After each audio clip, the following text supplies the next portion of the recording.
Приветствую всех любителей Ютуба и видеомонтажа. Сегодня я хочу поделиться с вами самым простым, быстрым и в то же время достаточно качественным способом устранения эффекта гребенки, который часто происходит в результате конвертации кодека с черезстрочной в прогрессивную развертку. Процесс по исправлению так называемой гребенки в видеомонтаже называется деинтерлейсинг. Мой способ хоть и упрощен до предела, но дает качество, которое иногда превосходит некоторые специализированные утилиты. Смысл способа заключается в алгоритмах практически всех конвертеров и потому является универсальным. Сначала о сути проблемы. Когда мы кодек с черезстрочной разверткой, которая в такой же период времени, как и прогрессивная, имеет по сути в 2 раза больше кадров, конвертируем в прогрессивную, то на краях движущихся предметов появляется так называемая гребенка. И этот эффект считается браком. И прежде чем мы начнем разбираться, как это исправить, давайте узнаем, о каких развертках идет речь. Черезстрочная развертка — это такой способ передачи изображения, когда кадр делится на 2 полукадра, которые последовательно выводятся на экран.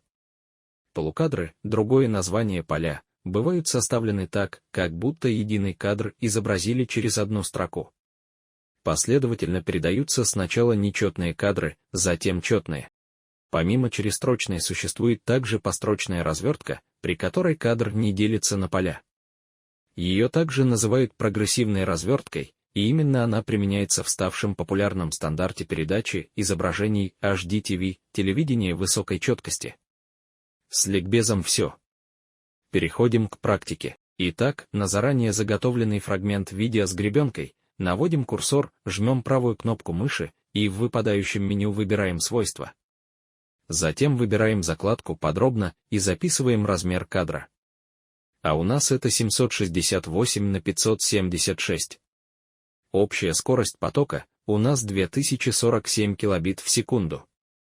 Частота кадров 25 кадров в секунду.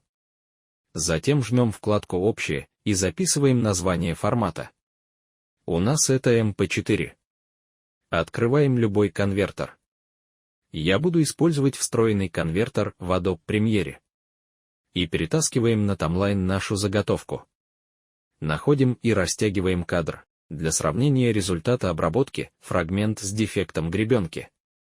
Потом сверху, в левом углу, выбираем закладку «Файл», в выпадающем меню выбираем «Экспорт» и в раскрывшемся окошке справа выбираем «Медиаконтент».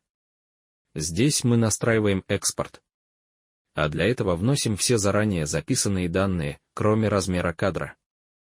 Сначала проверяем формат MP4.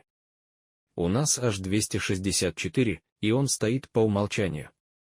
H264 — это и есть одна из самых распространенных форм MP4. Размер кадра разделим на 2. И получаем новый размер 384 на 288. Для изменения размера находим местоположение старых данных. Для активации нажимаем на значок справа от старых значений и вносим новые.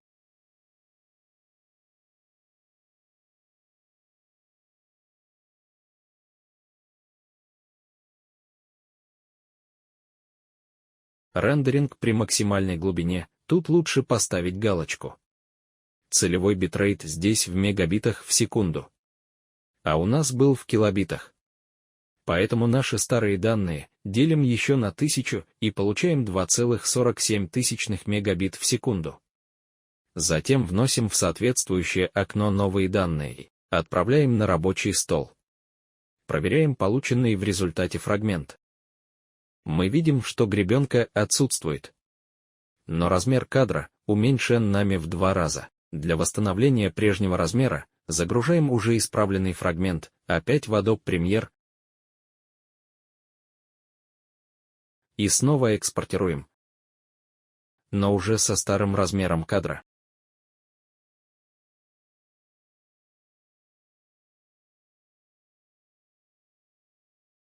В результате получаем исправленный фрагмент с исходным размером кадра, но уже без гребенки.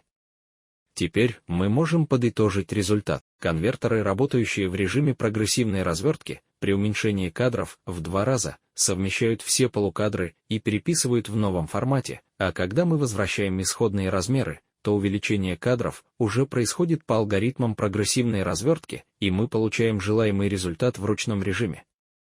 Без плагинов и головоломок. Ну вот и все.